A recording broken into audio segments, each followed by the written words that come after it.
नमस्कार, मैं अमित गौतम और आज हम इंटरव्यू लेने जा रहे हैं उस बच्चे का जिसने इस बार वर्ष 2021 की इंटर की परीक्षा में काफ़ी अच्छे अंक प्राप्त किए हैं।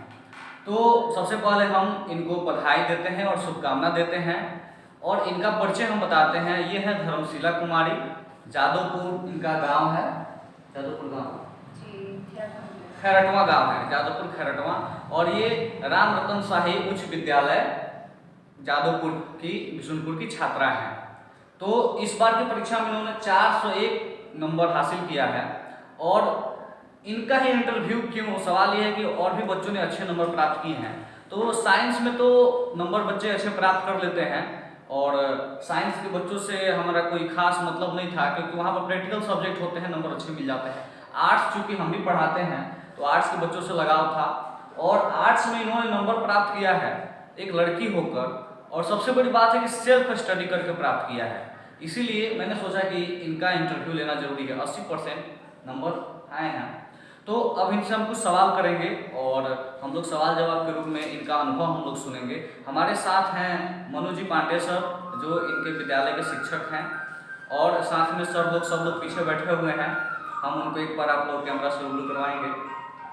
तो सबसे पहला जो मेरा इनसे सवाल है कि इनको क्या उम्मीद था कि इतने अच्छे नंबर ये ले पाएंगी, कर पाएंगी? धर्मशिला कुमारी, क्या आपको उम्मीद था इस बात पर?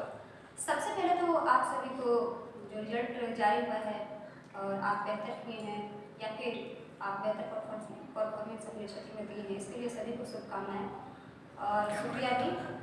सर का सवाल है कि क्या आपको उम्मीद थी कि आप इतना कर सकते हैं या फिर पा सकते हैं या फिर ला सकते हैं? तो मुझे लगता है कि मुझे पूरी उम्मीद थी कि मैं इतना कर सकती हूँ। मैं तैयारी के साथ उससे ज़्यादा मुझे अंदाज था। चलिए, इनको पूरा उम्मीद था कि इतना नंबर आएंगे इन्होंने। दूसरा प्रश्न है मेरा कि परीक्षा एक ऐसा शब्द जिससे अधिकांश बच्चों को डर लगता है, तो मैं इनसे जानना चाहूँगा कि परीक्षा को सोचकर, परीक्षा जब सर पे था या परीक्षा देते समय, जाते समय, क्या आपको डर लगा क्या परीक्षा का? जी, इस सवाल से तो मुझे बिल्कुल डर नहीं लगा अभी भी, और परीक्षा सबसे भी मुझे बिल्कुल डर नहीं लगता क्योंकि मुझे लगता है कि जो परीक्षा होता है ना वो हमारे अपने के लिए ही होता है। हम जब 1 साल या फिर 2 साल पढ़ाई करके जाते हैं तो हम अपना बेस देते हैं वहाँ पे कि हम क्या हैं, हम कितना किए हैं, ये देते हैं हम। तो मुझे परीक्षा सबसे मुझे डर नहीं लगता है। इनका कहने का अर्थ है कि परीक्षा कुछ नहीं है, खुद को परखने का एक माध्यम है, इवैल्यूएशन का माध्यम है कि आपने क्या सीखा है। अगला सवाल है कि आपने आर्ट्स पढ़ा, आपके क्या क्या विषय थे आर्ट्स में?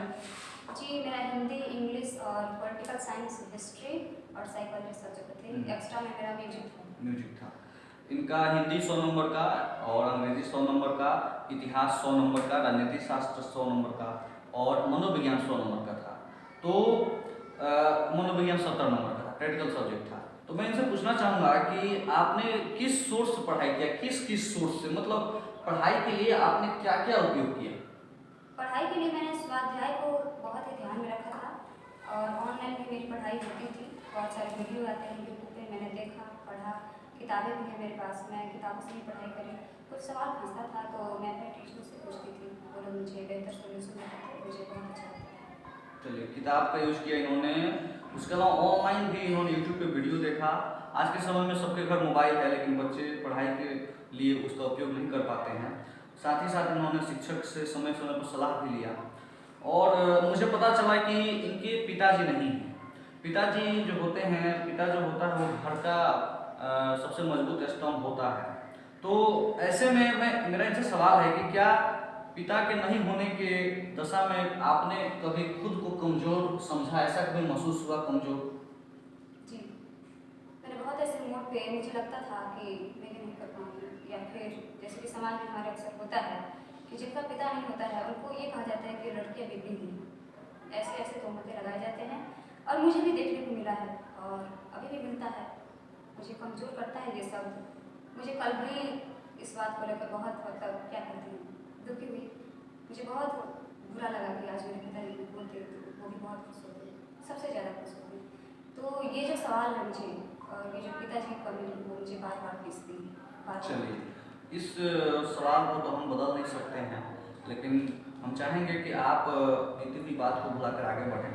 अगला मेरा एक सवाल है कि आप विज्ञान भी पढ़ सकती थी, लेकिन आपने आर्ट्स क्यों चुना? 10वीं के बाद तो बच्चों के पास ऑप्शन होता है, आप पढ़ने में अच्छी थी, जैसा कि आपके शिक्षकों से मुझे पता चला कि आप 9th क्लास से ही तेज तर्रार थी, तो आप विज्ञान भी पढ़ सकती थी, लेकिन आर्ट्स में रुचि क्यों? मेरी आर्ट्स में पहले से ही रुचि थी। मुझे हिंदी सब्जेक्ट बहुत बेहतर लगता था। इसके अलावा मुझे पॉलिटिकल साइंस और हिस्ट्री बहुत पसंद था, तो मैंने अपने चॉइस को ही आगे रखा। चलिए, चॉइस को इन्होंने आगे रखा, सही बात है। हर कोई यही कहता है कि चॉइस को आगे रखिएगा, चॉइस से पढ़िएगा तो सफल होइएगा। सिर्फ किसी को कॉपी नहीं करना है, देखा देखी सब्जेक्ट नहीं लेना है, आपको जिसमें रुचि हो वो विषय पढ़िएगा तो आप सफल जरूर होइएगा, चाहे वो साइंस हो, आर्ट हो, कॉमर्स हो, कुछ भी हो। तो अगला सवाल है कि आर्ट्स, हालांकि आर्ट्स तो बहुत बेहतरीन संकाय है पढ़ने के लिए, लेकिन अपने यहाँ खासतौर से बिहार यूपी में एक धारणा है कि आर्ट्स पढ़ने वाले बच्चों को कमजोर माना जाता है, कि वो कमजोर बच्चा है इसलिए आर्ट्स पढ़ रहा है। तो इस तरह का कभी हीन भावना महसूस हुआ क्या? सर, इसको लेकर तो मुझे हीन भावना महसूस नहीं हुई, पर कुछ लोग कहते हैं, मैंने कई टीचरों को कहते हुए भी सुना है कि तुम आर्ट्स ही क्यों ली, तुम्हें साइंस लेना चाहिए था, तुम पढ़ने में बहुत अच्छी थी, तुम साइंस लेते तो बेहतर रहता। मुझे नहीं लगता कि इसको लेकर लोगों के मन में हीन भावना रहनी चाहिए। सबकी अपनी अपनी चॉइस होती है, पसंद होती है। आर्ट्स को लोगों का हीन भावना देखने का, उसको अलग परखने का जो नजरिया है वो उनका है, लेकिन मुझे लगता है कि मैंने आर्ट्स लिया तो मैंने बहुत बेहतर किया। अब हम मनोज जी सर के पास चलेंगे, फिर हम धर्मशिला के पास लौटेंगे। एक सवाल उनसे मेरा रहेगा कि ये इनके विद्यालय के शिक्षक हैं और इन्होंने इस बच्ची को 9th क्लास से इन्होंने पढ़ाया हुआ है, तो मेरा ये सवाल है कि इस बच्ची में इतनी क्षमताएं कैसे विकसित हो गई? ये सिर्फ मार्क्स से नहीं लाई है, इसके अलावा कविता लेखन और कविता गायन, गीत संगीत में भी बच्ची की रुचि है। बहुत अच्छा बच्ची बोलती भी है, हर विषय पर पकड़ है और 10, 50, 100 लोगों के बीच बहुत अच्छा इनका जो है कि स्पीच होता है। तो ये क्षमताएं किस प्रकार विकसित हुई, कैसे विकसित हुई, जरा आप विस्तार से बताइए। ये इसके अंदर छुपा हुआ इसका गुण था और इसमें कुछ खास हम लोग का बड़ा योगदान नहीं रहा है। इसने अपने खुद अपने स्वाध्याय के दम पर, अपनी मेहनत के दम पर अपने इस गुण को निकाला है। हालांकि हम लोग कभी कभी केवल मार्गदर्शन इसको किए, जैसे मान लीजिए ये कुछ लिख कर दी तो हम लोग को लगा नहीं ये अच्छा लिख रही है, तो बोले बाबू आप थोड़ा सा अच्छा लिख सकती हो, आप इसमें इस तरफ कदम बढ़ाओ, तो इसने निबंध लिखना शुरू कर दिया। और फिर ये अपने आप या किताबें पढ़ती है, तो किताब आपको ज़िंदगी का अच्छा जरिया देता है। ये किताब पढ़ती है, उससे सीखती है, जहाँ मिलता है उससे कुछ ना कुछ सीखती रहती है। इसमें कुछ बड़ा योगदान हम लोग का नहीं है, हमारा नहीं है। इसने बहुत मेहनत की और इसमें इसका ही योगदान है। अच्छा ठीक है, अब हम सतीश सर से बात करेंगे जो उनके शिक्षक हैं। सतीश सर से मेरा एक सतीश सर दर्शकों से रूबरू हो रहे हैं। एक सवाल है कि बच्ची को आप लोग किस प्रकार से मार्गदर्शन देते थे इसकी पढ़ाई में? असल में बच्ची का जो टेंडेंसी है, क्षमता है, वो ऑलरेडी पहले से ही इसका डेवलप था, लेकिन फिलहाल इस स्थिति में बच्ची जो एक्टिविटी हम लोग देखा करते थे उसी में इसको थोड़ा सा गाइडलाइन इसको देते थे, तुरंत ये समझ करके उसमें सुधार लाना शुरू कर देती थी। और इस तरीके से धीरे धीरे इसका व्यवहारिक पक्ष इतना मजबूत था, यदि हम शिक्षक लगता था कि ये इस काम को अगर ये नहीं करेंगे तो फिर व्यवहार उसका कैसे अपनाएंगे, तुरंत उसमें उसका कॉज बताते थे कि सर आपने ऐसा क्यों नहीं किया, व्यवहार में आप भी मतलब कि सतर्क हो जाइए इस काम को करने के लिए। हम लोग भी मजबूरन इसके सामने उस काम को नहीं करने, बेस्ट देने के लिए तत्पर हमेशा प्रयासरत रहे। क्या बात है, यहाँ पर तो शिक्षक और छात्र के बीच एक तरह से प्रतियोगिता चल रही थी कि हमें बेस्ट दिखाना है, और चूंकि छात्र अगर अच्छा कर रहा है तो मुझे तो शिक्षक को उसे और अच्छा करना होगा, तभी वो शिक्षक कहलाने लायक होगा। सर आप आइए। रस्तोगी सर हमारे साथ हैं, और रस्तोगी सर से भी हमारा एक सवाल रहेगा कि इस बच्ची को पढ़ाते समय आपको मैंने कब लगा कि ये बच्ची अपने आप ही बहुत कुछ अच्छा कर सकती है? कौन कौन से मतलब इसके ऐसे कौन कौन से गुण थे और ऐसे कौन कौन सी एक दो बार घटनाएं हुई हो कि इसे लगा हो कि ये बच्ची बहुत आगे जा सकती है? क्लास 9 से ही ये बच्ची जो हम लोग के विद्यालय में आई तो पहले दिन से ही अपना नाम रोशन करने में ये सक्षम और अनुशासन, कर्तव्य निष्ठा, या जो भी हम लोग होम ट्यूशन या जो भी हम लोग यदि एक एक टॉपिक यदि देते थे घर से उसको करके लाना, और प्रत्येक शिक्षक को अपने आप पर मैंने गर्व महसूस होता है कि इस तरह के बच्चे इस तरह के स्टूडेंट हों हमारे विद्यालय में। तो और ये बहुत ही काफ़ी जागरूक भी रहती थी। जो भी हम लोग होम ट्यूशन यदि जो हम ट्यूशन में पढ़ाते थे तो एक तरह से बच्चों को यहाँ ट्यूशन देते थे। हम स्कूल में ट्यूशन के व्यू से बच्चों को पढ़ाते थे और ये कर्तव्यनिष्ठ और अनुशासन के व्यू से बहुत ही बेहतर और लाजवाब है और स्वाध्याय के बल पर इन्होंने अपनी इस मुकाम पर सभी शिक्षकों से हमें यही सुनने को मिल रहा है कि बच्ची के अंदर गुण था पहले से, उन्होंने इसको थोड़ा सा मोटिवेट करके और बाहर निकाला। और स्वाध्याय देखिए, सेल्फ स्टडी, बच्ची ने कोचिंग नहीं किया। एक सवाल मेरा धर्मशिला से है, फिर हम मैडम के पास जाएंगे। धर्मशिला, आपको कभी कोचिंग की जरूरत महसूस नहीं हुई? कभी ऐसा लगा कि हमको कोचिंग करना चाहिए? आइए। सर लगा था, पर ये विचार मेरे मन में बहुत जल्दी ही निकल गया। जितनी जल्दी आया उतनी जल्दी ही निकल गया। फिर मुझे नहीं लगा कि मुझे किसी कोचिंग की सहायता लेनी चाहिए। 10th में एक बार ऐसा हुआ था कि मैं जो मेरा बिग पॉइंट है उसको मतलब मजबूत करने के लिए मैं कोचिंग गई थी। बगल में चलता था कोचिंग, तो मैं गई थी। 2 दिन गई मैं कोचिंग, लेकिन वहाँ टिक नहीं पाई क्योंकि मुझे कुछ ऐसा लग नहीं रहा था कि वो लोग बेहतर दे रहे होंगे या फिर बेहतर कर पा रहे हैं। तो मैंने छोड़ दिया। देखिए, कोचिंग बुरा नहीं है, लेकिन कोचिंग ही सब कुछ नहीं है। बच्चे आजकल बिहार में, हम लोग बिहार के हैं, तो एक हर जगह आप देखे होंगे, हर कोई जब वीडियो देखने वाला एक आदमी जानता है कि बिहार के गली गली में कोचिंग खुले हुए हैं। कोचिंग का कितना बड़ा जो है कि मार्केट है। हालांकि ठीक है, अच्छी बात है, लेकिन बच्चे कोचिंग पर ही डिपेंड हो जा रहे हैं और गार्जियन को भी लग रहा है कि बिना कोचिंग बच्चे अच्छे परफॉर्म नहीं कर सकते एग्जाम में। ये बच्ची धर्मशिला उदाहरण है कि बिना कोचिंग के भी सफलता पाया जा सकता है, सिर्फ और सिर्फ सेल्फ स्टडी। तो अब हम रजनी मैडम के पास हैं और रजनी मैडम से हम एक सवाल करना चाहेंगे कि आप भी एक लड़की हैं, ये भी एक लड़की है, तो आपको इस बच्ची के लिए क्या फील आता है अंदर से कि इस बच्ची को, और आप क्या इसके देखना चाहेंगे, क्या करते हो? जी, मैं भी एक गांव से हूँ और ये भी गांव से है। गांव में जो बच्चियाँ है, कहीं ना कहीं देखिए तो शहरों की अपेक्षा बहुत संकुचित, परिवार का ऐसा स्ट्रक्चर है या फिर समाज का, कल्चर का जो भी है। फिर मैं तो स्ट्रगल की, मैं भी चाहती हूँ कि ये भी थोड़ा सा स्ट्रगल करें अपने समाज के लिए, जैसे थोड़ा सा मैं उदाहरण हूँ, ये बनी ये उससे 10 गुना ज़्यादा। और ये जब 9th में आई, मैं इसके क्लास में गई, वहाँ पे 70 बच्चे थे और 70 बच्चों के बीच में ये पहले ही दिन अपना छाप छोड़ दिया। एक छोटी सी घटना बताना चाहूँगी कि ये मैं उस समय संस्कृत पढ़ाती थी इसको, तो कुछ वर्क था जो मैंने हफ्ते दिन के लिए दिया था, 7 दिन के लिए, इसको 7 दिन में तुम करके लाना। मुझे लगा कि ये बच्ची 7 दिन में नहीं कर पाएगी क्योंकि वो वाकई में वर्क ज़्यादा था। और ये 3 दिन बाद ले आके कर ये मैम हो गया। फिर मैंने सुन लिया कि जैसे एक माता पिता का पहचान उसके बच्चों से होता है, शायद ये बच्ची वही है, क्योंकि एक माता पिता और एक गुरु बराबर।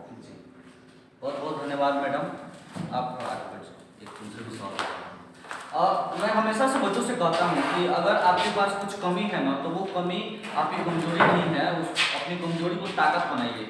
इस बच्ची का जो इकोनॉमिकल बैकग्राउंड हम कह सकते हैं बहुत वीक है, लेकिन इस बच्ची के अंदर इतनी क्षमता है, इतना इसके अंदर लगन है, मेहनत है कि आज ये हर चीज़ को झुठला रही है। लोग कहते हैं कि सुविधा से पढ़ाई होती है, पढ़ाई सुविधा से नहीं होती है, पढ़ाई जज्बात से होता है, पढ़ाई हिम्मत से होता है। इस बच्ची ने साबित किया है। मेरे सामने है, आपका नाम? अफजा। तो धर्मशिला के पास घर है, धर्मशिला के पास की ही एक स्टूडेंट है अफजा। तो उससे भी मेरा एक सवाल रहेगा कि धर्मशिला पढ़ती है, तो आप देखती हैं इसको पढ़ते हुए, तो आपको कैसा लगता है और इसका रिजल्ट पर आपको कैसा लग रहा है? इसके रिजल्ट आने पर मुझे बहुत खुशी हुई है और इसी से मुझे सीख मिला है आगे बढ़ने और बढ़ते रहने का। तो ये घर में काम भी करती है, घर का? हाँ, काम ही करती है। काम करने के बाद पढ़ती है? हाँ। तो ये उसके अलावा ये मतलब इधर उधर मतलब समय व्यतीत करती है क्या, मतलब इधर उधर बिना मतलब का? नहीं करती है। अच्छा, इसके घर कोई पढ़ाने वाला है? नहीं। कोई पढ़ाने वाला नहीं, मतलब बच्ची का पूरा अपने आप पर मेहनत है।